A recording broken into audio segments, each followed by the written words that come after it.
to you 11. We're hearing from the adult children of a Katy area couple who were shot and killed inside their home early Monday morning. The children were upstairs and heard noises, but say they never expected to find their parents dead. Tonight, they believe they know who's responsible and say they're working with investigators. Jason Miles with more on this. January 12th, 2026, 5:43 in the morning. A two-story home on Bent Springs Lane in Katy, Texas sits in darkness. Upstairs, 3 children are asleep. Downstairs, Christopher and Trinette Lopez are in their bedroom, unaware these are their final moments. Gunshots crack through the silence. 1 shooter, 2 victims. A 150-mile drive that ended in murder. When morning light breaks, a 7-year-old girl will wake up to find the couple who adopted her dead. The man who killed them? Her biological father. The same man who threatened this exact outcome 3 months earlier. The same man authorities had already charged with making death threats. This morning in Katy wasn't the beginning. It was the end of a custody battle. One man decided to settle with a gun. Welcome to True Crime Unveiled 247. To my loyal subscribers, I pray your families remain safe and protected wherever they are. If you're new here, please subscribe and turn on the notification bell. Here, we bring you the untold details of true crime cases, the facts others leave behind, and the truths that deserve to be heard. Today, we examine what happened when Norman Lee Johnson drove from Round Rock to Katy with one purpose: to kill the family raising his daughter. This is the Lopez family custody murder. Norman Lee Johnson, 42 years old, Round Rock, Texas.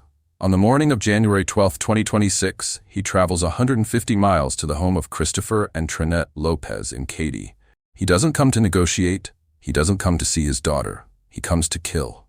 Christopher Lopez, 52 years old, shot once in the face, dead instantly. Trinette Lopez, 52 years old, Norman's own cousin, shot twice in the head.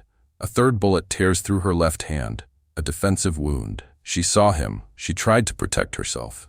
It didn't matter. 3 children are upstairs, 2 adults in their 20s, 1 7-year-old girl, at the center of a custody dispute that's been building for years. They hear gunfire. One of them would later say, "I heard one big shot." By 6 a.m., they walk downstairs and find their parents dead. The weapon? Never recovered. Norman Lee Johnson? He doesn't take his daughter, doesn't go upstairs, doesn't even check if she's safe. He leaves her there with 2 bodies and drives away. 3 months earlier, October 2024, Johnson was charged with harassment after threatening to kill Christopher Lopez. Court documents, police reports, the warnings were documented. The system knew. But on January 12th, he was still free to make good on those threats. So the question isn't just why he killed them. The question is, why didn't he take the child he claimed to be fighting for? What kind of father murders the people raising his daughter, then abandons her at the scene? Before we go further, would you recognize the warning signs if someone in your life was escalating toward violence? Drop a comment.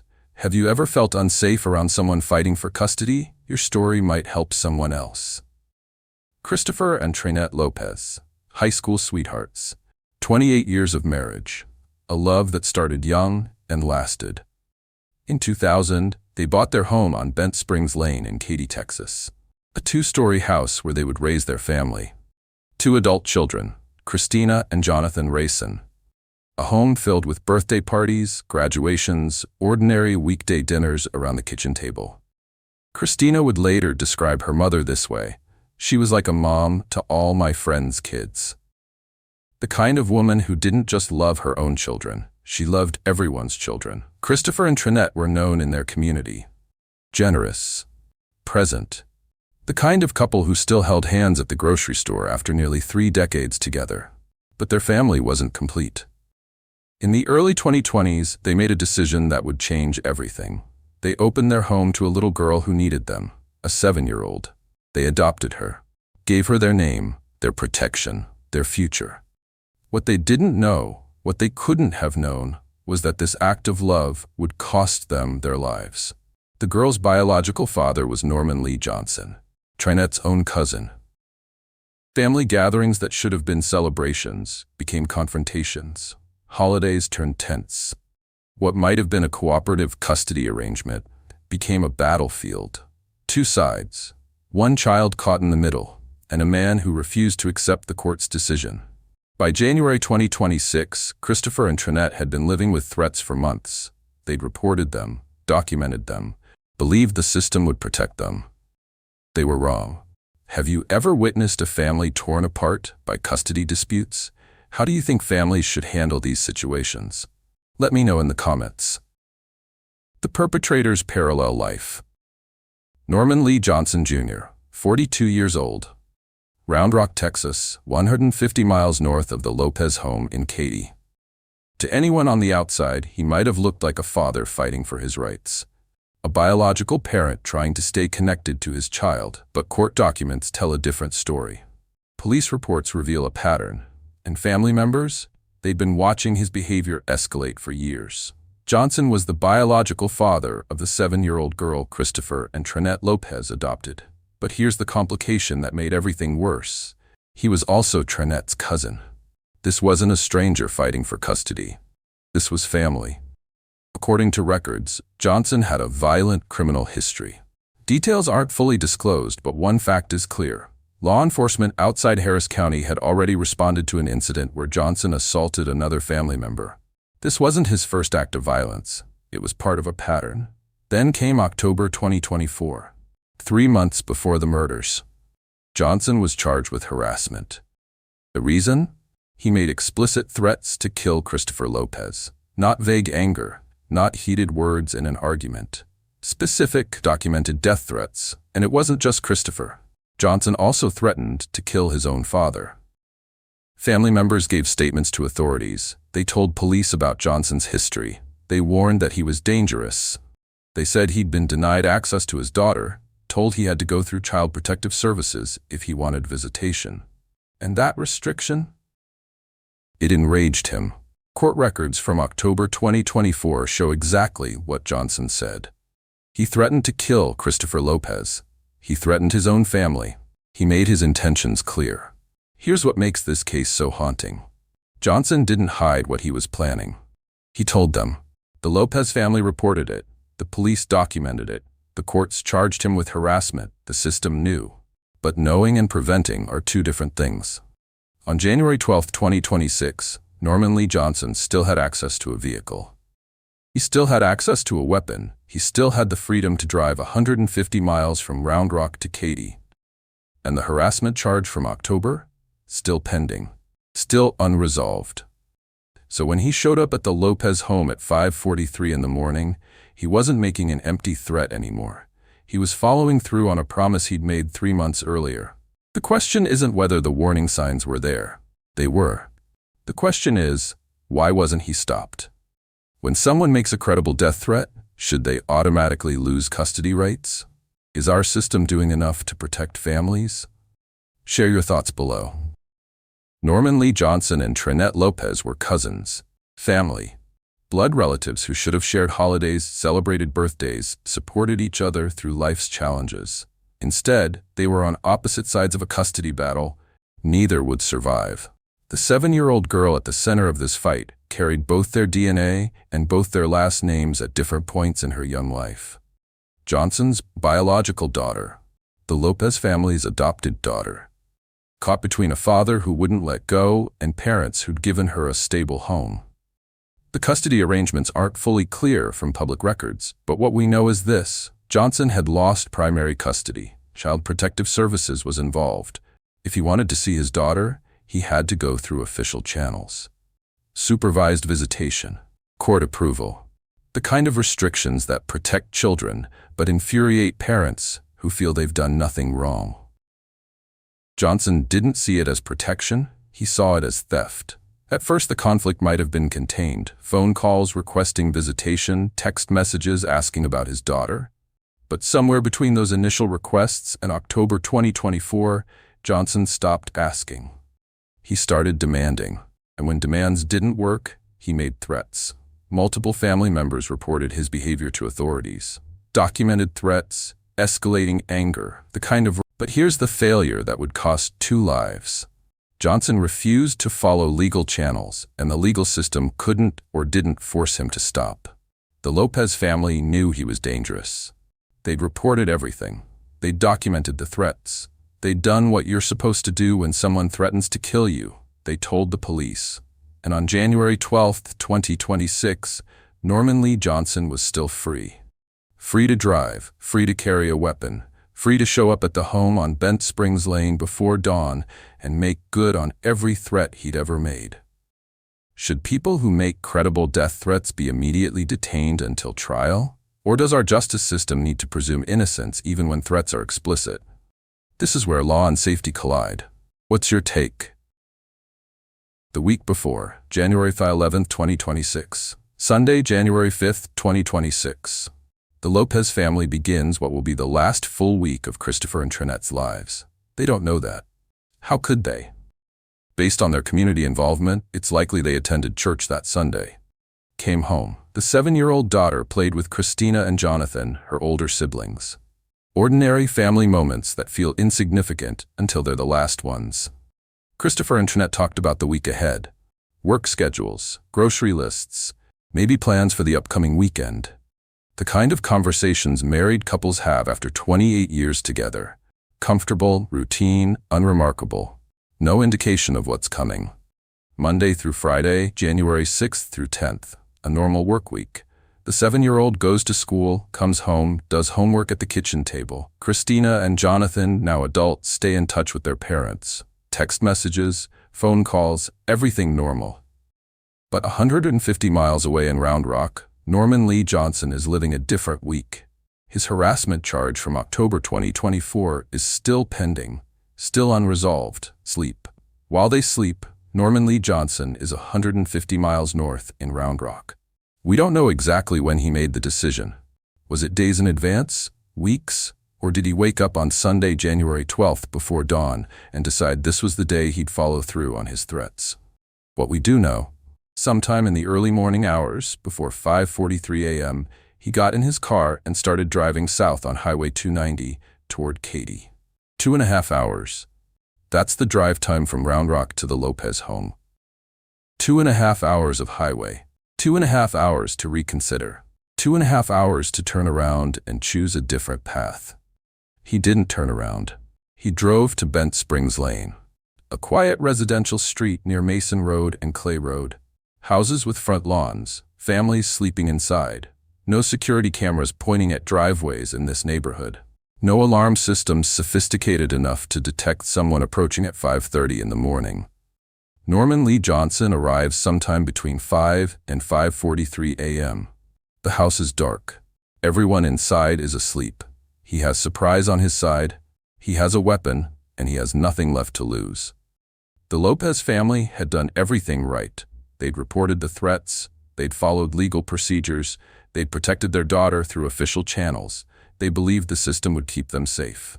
But at 5:43 a.m. on January 12, 2026, the system wasn't there. The pending harassment charge wasn't protection. The documented threats weren't prevention.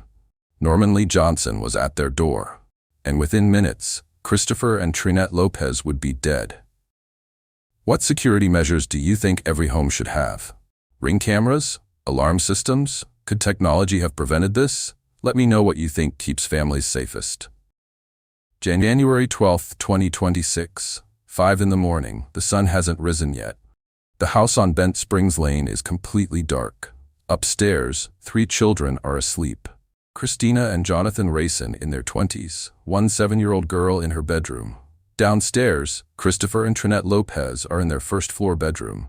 Married 28 years, sleeping peacefully. They have no idea they have less than an hour to live. Sometime between 5 and 5:43 a.m., Norman Lee Johnson arrives at the house. Here's what investigators found. No signs of forced entry, no broken windows, no kicked-in doors, no pried locks. Johnson got inside without triggering any alarms, without waking anyone. The question that haunts this case: how? Did he have a key? Did someone forget to lock a door? Or did Christopher or Trinette hear a knock, look through the peephole, see a family member, Trinette's own cousin, and open the door? We may never know. But at 5:43 a.m., everything ends. The first shot. Christopher Lopez is in the main living area. The autopsy report from the Harris County Institute of Forensic Sciences is specific. 1 penetrating gunshot wound to the face. The wound is immediately fatal. Christopher doesn't suffer. He doesn't have time to fight back. He dies where he stands. The second location. Trinette Lopez is near the kitchen. She hears the gunshot. She knows what's happening. She turns and sees Norman Lee Johnson, her own cousin, holding a gun. The autopsy reveals 3 gunshot wounds, 2 to the head, 1 perforating wound to her left hand. That hand wound is critical. It's a defensive wound. Trinette raised her left hand, trying to shield herself, trying to block what was coming. She saw him. She knew. And it didn't matter. 2 shots to the head, fatal. Upstairs, the children hear something. Christina Rayson would later tell reporters exactly what she remembered. I know there were multiple shots, but I heard one. Trying to stay strong. According to the medical examiner's office, Mr. Lopez was shot in the face, while his wife was shot twice in the head. I know there were multiple shots, but I heard one. So it might have been the last one, but I heard one big shot. Do you have any idea who could have been responsible for this?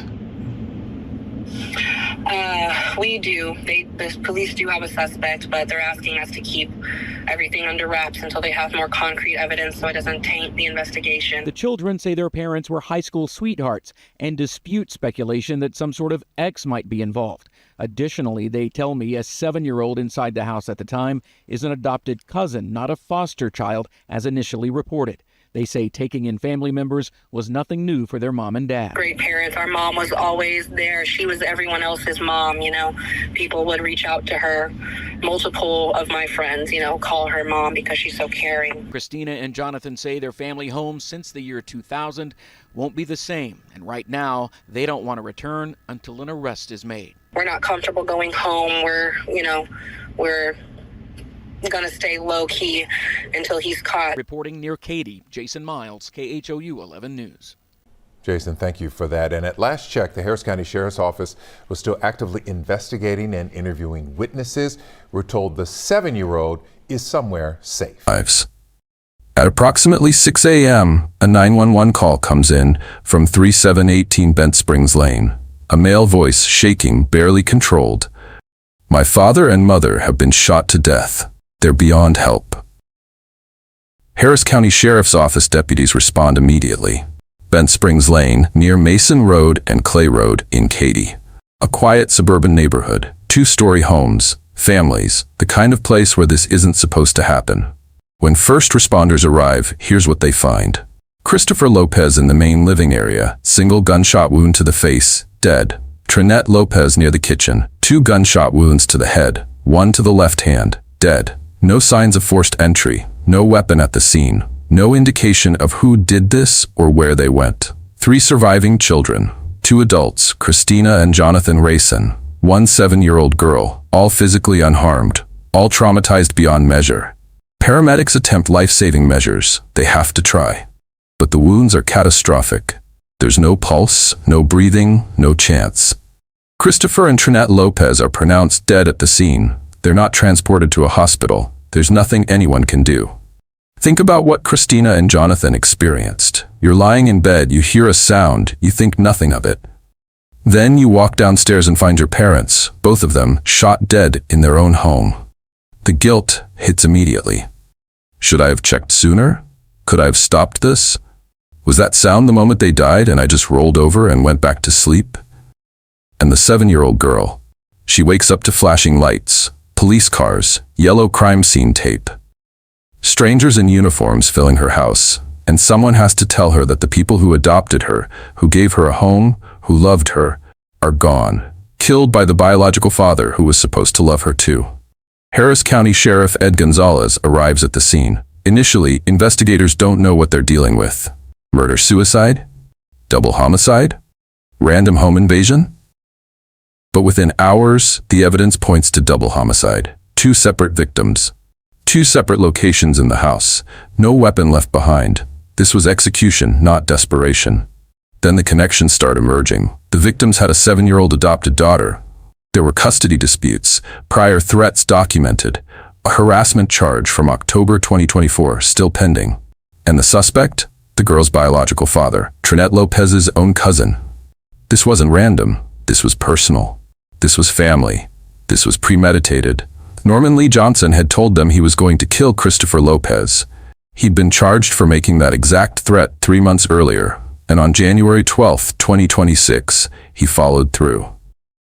How do you think the 7-year-old will process this as she grows up? That her biological father killed her adoptive parents? The psychological impact is unimaginable. Share your thoughts on how children survive these traumas. Within hours of finding Christopher and Trinette Lopez dead in their home, investigators knew who they were looking for.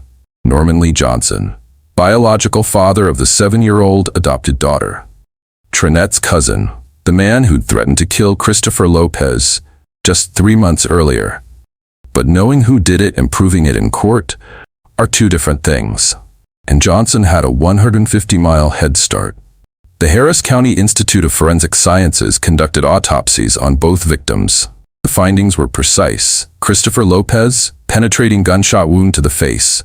Cause of death, time of death approximately 5:43 a.m., ruled a homicide. Trinette Lopez, 2 gunshot wounds to the head, 1 perforating gunshot wound to the left hand. That hand wound is critical, a defensive injury.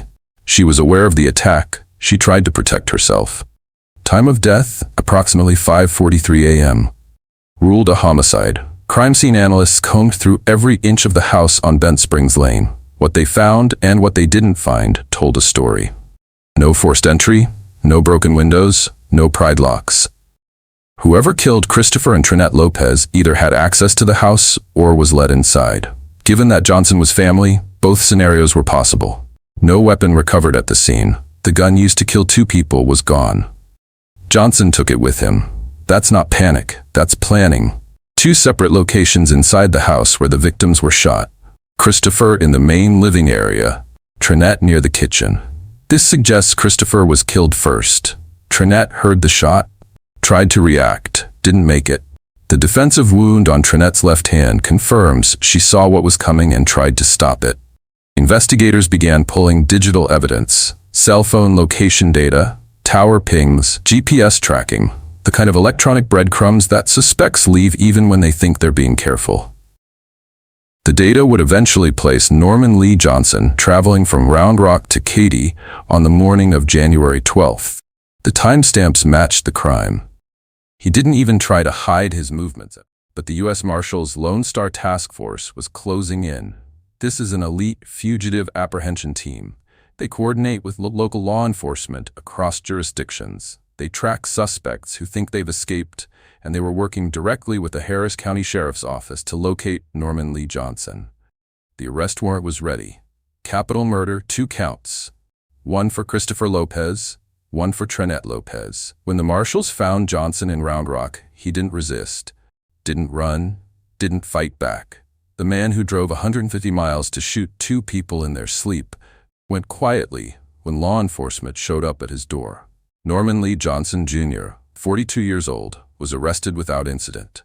He was booked into the Williamson County Jail, held pending transfer to Harris County to face charges. Capital murder in Texas is the most serious charge in the state's criminal code. It carries 2 potential sentences: life in prison without the possibility of parole or the death penalty. There is no middle ground. If convicted, Norman Lee Johnson will never walk free again. Here's the detail that makes this arrest even more significant. Johnson was arrested on the harassment warrant October 2024. The same charge that stemmed from his threat to kill Christopher Lopez. The same charge that was still pending when he allegedly made good on that threat. The warrant that should have protected the Lopez family instead became the legal tool to bring Johnson back to face justice for their murders. Christina and Jonathan Rayson released a statement after the arrest. Detective Mace worked hard to help bring our parents' killer into custody. We hope that he is charged to the fullest extent of the law. Our parents deserve justice and to know that we are safe from his harm. Now the legal process begins. Johnson is awaiting transfer from Williamson County to Harris County. A capital murder trial will determine his fate. Prosecutors will present the evidence. The documented threats, the 150-mile drive from Round Rock to Katy, the lack of forced entry suggesting access or deception, the execution-style killings, the weapon that was never recovered. The defense will have to explain all of it. How do you defend a man who threatened to kill someone, then drove 150 miles to do exactly that? How do you explain away the autopsy reports, the cell phone data, the family statements, the prior harassment charge? But there are still unanswered questions in this case. Did Johnson act alone? Investigators haven't found evidence of accomplices, but they haven't ruled it out either. Where is the murder weapon? Still missing. Disposed of somewhere between Katy and Round Rock? Hidden? Destroyed? How did Johnson enter the home with no forced entry? Did he have a key? Did someone leave a door unlocked? Or did Christopher or Trinette in the beginning? If you were on a jury for this case, would you vote for life in prison or the death penalty? This is where our justice system asks citizens to make the hardest decision of all. What would you do? Christopher and Trinette Lopez are dead, but 3 children are still alive. 3 children who have to wake up every morning in a world that no longer makes sense. Christina and Jonathan Rayson. Adult children who lost both parents in a single morning. They went to sleep with a family. They woke up orphaned, and now they're guardians of their 7-year-old sister, the child at the center of the custody battle that ended in murder. Christina described her mother as someone who was like a mom to all her friends' kids. Trinette didn't just love her own children, she loved everyone's children. That's who she was. That's what was taken. Christopher and Trinette were high school sweethearts. 28 years of marriage. They showed their children what real love looked like. And in one morning, that example was ripped away.